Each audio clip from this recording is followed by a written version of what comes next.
I'll show you how you can add a friend in Facebook.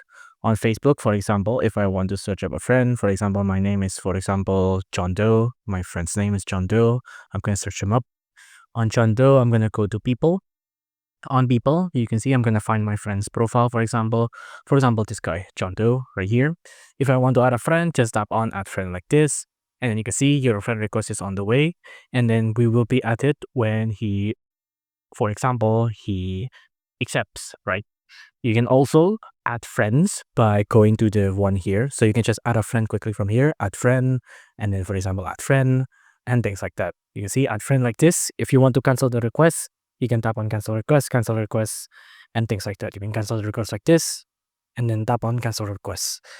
Do note that it will only be your friend after they have accepted the request. Until then, of course, it'll only be a request and you won't be in the friend yet. So they have to accept your request first.